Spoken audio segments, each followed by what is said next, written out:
चालू कर दो।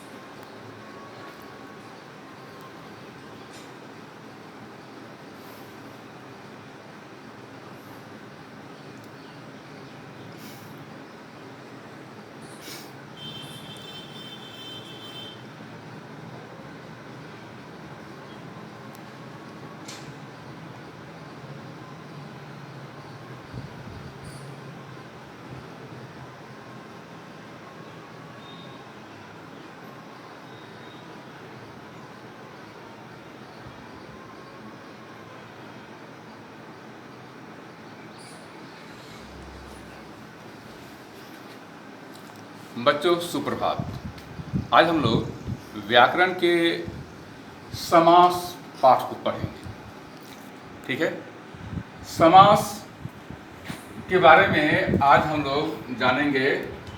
तो इसके पहले हम लोग यह जानें कि शब्द दो तरह के होते हैं।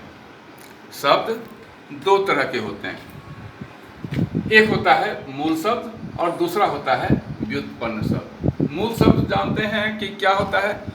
मूल शब्द होता है ऐसे शब्द जो कि अपने मूल रूप में यानी प्रथम दृष्टया रचे गए। ठीक है, जैसे घर, जैसे पेड़, जैसे पृथ्वी, ये सब जो शब्द हैं ये मूल रूप हैं, शब्द मूल रूप के हैं, यानी इसमें कुछ न आगे और न पीछे लगा है। ठीक है, और दूसरा व्युत्पन्न शब्द यानी फिर से बने हुए शब्द, यानी एक तरह से यह भी कहें कि विशेष रूप से बने हुए शब्द। ठीक है, तो उसको कहेंगे व्युत्पन्न शब्द। व्युत्पन्न शब्द कैसे बनते हैं? तो इसमें या तो शुरू में कुछ लगाएं या अंत में कुछ लगाएं या शुरू और अंत दोनों तरफ लगाएं, तो इस तरह से व्युत्पन्न शब्द की उत्पत्ति होती है। ठीक है, तो समास शब्द जो है वह व्युत्पन्न शब्द है। ठीक है, अब देखते हैं उदाहरण के रूप में गंगा का जल। ठीक है, इसमें तीन शब्द है और तीनों के मिलने से एक शब्द बन गया है गंगा जल। ठीक है, तो यह गंगा जल क्या हो गया? व्युत्पन्न शब्द हो गया। ठीक है, यह गंगा जल व्युत्पन्न शब्द है और यह समास है। ठीक है, अब समास की परिभाषा इसी कारण से इस प्रकार दी जाती है कि समास नया शब्द बनाने की एक विधि है जिसमें दो या दो से अधिक शब्द अपने चिन्हों को छोड़कर मिलते हैं। ठीक है, अब इस परिभाषा से स्पष्ट होता है कि इसमें कुछ शर्तें हैं। ठीक है, तो शर्त क्या है? तो देखिए कि समास क्या है। तो नया शब्द बनाने की एक विधि है, यानी समास क्या है? तो एक विधि है नया शब्द बनाने की। और इसमें होता क्या है कि दो या दो से अधिक शब्द रहते हैं। गंगा का जल दो या दो से अधिक शब्द है। ठीक है, और वे अपने चिन्हों को छोड़कर मिलते हैं। ठीक है, ये जो है गंगा का जल, इसमें चिन्ह जो है का छूट गया है और ये दोनों मिल गए हैं, तो एक नया शब्द बन गया है गंगा जल। तो यह जो शब्दों में से चिन्ह को छोड़कर जो नया शब्द बनने की प्रक्रिया है वही समास कहलाती है। ठीक है, समास का अर्थ होता है छोटा रूप। ठीक है, अब जानते हैं कि यह जो नया शब्द बना, यह तो हम कहे कि समास शब्द हुआ, व्युत्पन्न शब्द हुआ, लेकिन इसको बोलेंगे सामासिक पद, समस्त पद। ठीक है, व्याकरण में इसको समस्त पद के रूप से भी बोलते हैं। ठीक है, अब समास में पहला पद पूर्व पद, यानी गंगा जल में पहला पद, यानी यह जो है इसको बोलते हैं पूर्व पद, और दूसरा शब्द उत्तर पद कहलाता है। यह बाद वाला जो शब्द है वह कहलाएगा उत्तर पद।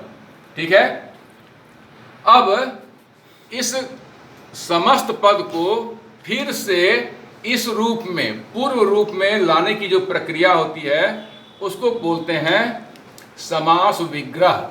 ठीक है, यानी समस्त पद को फिर जब पुरानी स्थिति में लाएंगे तो वह कहलाएगा समास विग्रह। ठीक है, यह जान लिए। अब आते हैं कि समास के भेद भी हैं। तो हाँ, समास के भेद हैं, और समास के यह जो भेद हैं यह किस आधार पर हैं यह भी जानते चलें। तो यह पूर्व पद और उत्तर पद, इस बात को आप ध्यान में रखेंगे।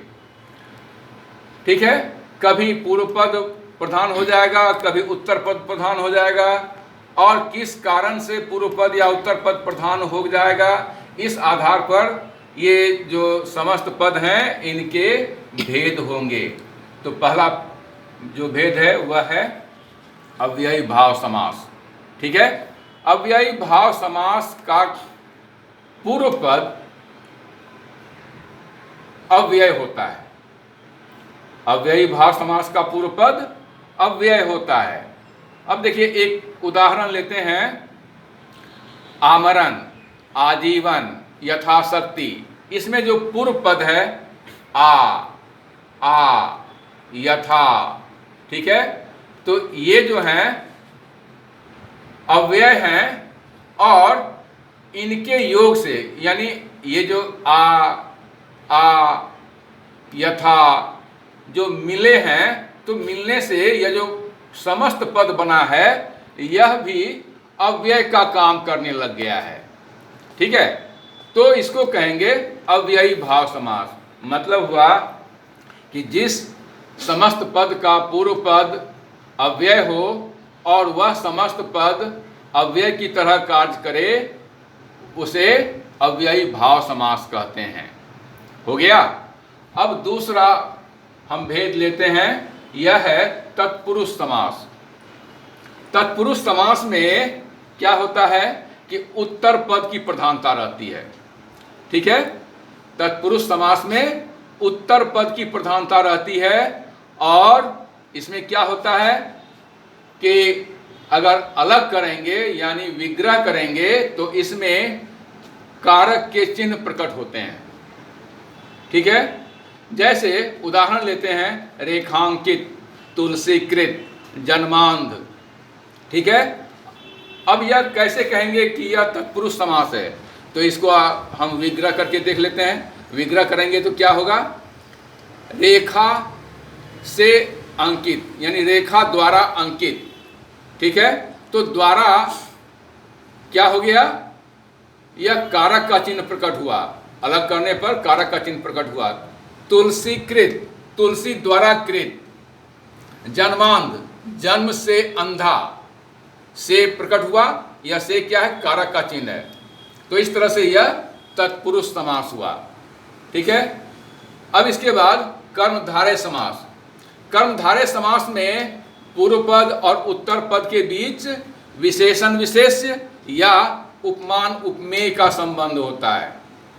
ठीक है, कोई शब्द विशेषण होगा और कोई क्या होगा, विशेष्य होगा। कोई शब्द उपमान होगा और कोई शब्द उपमेय होगा। ठीक है, तो इस तरह से जो विशेषण या विशेषण और विशेष्य या उपमेय और उपमान का संबंध जहाँ होगा पूर्व पद और उत्तर पद में, वह कर्मधारय समास कहलाएगा। अब जैसे नील कमल यानी नीला कमल, इसका अगर विग्रह करेंगे तो क्या होगा, नीला कमल। नीला शब्द क्या होगा, विशेषण, और कमल क्या होगा, विशेष्य। ठीक है, तो विशेषण विशेष्य का संबंध हो गया, तो यह होगा कर्मधारय समास। उसी तरह से चंद्रमुख, इसमें चंद्रमा के समान मुख, यानी चंद्र हो गया क्या, उपमान, और मुख हो गया उपमेय। ठीक है, तो यह चंद्रमुख शब्द हो गया कर्मधारय समास का उदाहरण। अब देखिए द्विगु समास। द्विगु समास में क्या होता है कि पूर्व पद संख्यावाची होता है। मतलब कि जिस समास का पूर्व पद संख्यावाची हो उसे द्विगु समास कहते हैं। ठीक है, जैसे पंचवटी, त्रिफला, चौराहा। ठीक है, तो इसमें पंच, त्रि, चौ, यह जो है संख्यावाची पद है, पूर्व पद संख्यावाची है, इसलिए इसको कहेंगे द्विगु समास। ठीक है। इसके बाद द्वंद्व समास। द्वंद्व समास में क्या होता है कि पूर्व पद और उत्तर पद दोनों पद की प्रधानता रहती है, यानी कोई भी पद गौण नहीं होता, दोनों ही पद की प्रधानता रहती है, इसलिए इसको बोलते हैं द्वंद्व समास। माता पिता, दिन रात, सुख दुख। ठीक है। तो ये जो सामासिक शब्द हैं, समस्त पद हैं, इसमें दोनों पदों की प्रधानता है, माता और पिता, दिन या रात, सुख अथवा दुख। ठीक है। और इसका अगर हम विग्रह करते हैं, ठीक है, समास विग्रह यदि करते हैं तो और, या, अथवा, ठीक है, इस तरह के समुच्चय बोधक अव्यय प्रकट होते हैं। ठीक है। तो यह हो गया द्वंद्व समास। अब बहुब्रीहि समास। बहुब्रीहि समास में क्या होता है कि न तो पूर्व पद की प्रधानता रहती है और न ही उत्तर पद की प्रधानता रहती है, बल्कि कोई तीसरा पद ही आकर प्रधान हो जाता है, तो इसको कहते हैं बहुब्रीहि समास। उदाहरण देखिए, दशानन, लंबोदर। दशानन शब्द में हम देखेंगे जब इसका हम विग्रह करते हैं तो क्या होता है, 10 हैं आनंद जिसके। अब शब्द तो है 10 और आनंद, लेकिन यहाँ पर कोई तीसरा पद ही प्रधान हो जाता है, रावण। 10 सिर वाला मतलब रावण। अब दूसरा उदाहरण देखते हैं, लंबोदर। लंबा है उदर जिसका। ठीक है। तो अब लंबा और उदर यह दो पद है, पूर्व पद और उत्तर पद, लेकिन इन दोनों पदों में से कोई भी पद प्रधान नहीं रह जाता है, बल्कि कोई तीसरा पद ही प्रधान हो जाता है आकर। तो यहाँ पर इसका अर्थ होता है क्या, गणेश। लंबोदर शब्द का अर्थ हो जाता है गणेश। तो यहाँ पर न तो लंबा शब्द रह गया और न ही उदर शब्द रह गया, यानी इन दोनों का अर्थ नहीं रह करके कोई तीसरा पद ही प्रधान हो गया। गणेश शब्द आकर के प्रधान हो गया, यहाँ पर रावण शब्द आकर के प्रधान हो गया, यानी इन दोनों पदों में से कोई भी पद प्रधान नहीं रह गया, तीसरा पद आकर प्रधान हो गया, तो यह बहुब्रीहि समास हुआ। तो इस तरह से आज हम लोग पढ़े समास के बारे में। ठीक है। अब अगली कक्षा में यानी अगले क्लास में अगला विषय वस्तु लेकर आएंगे। धन्यवाद।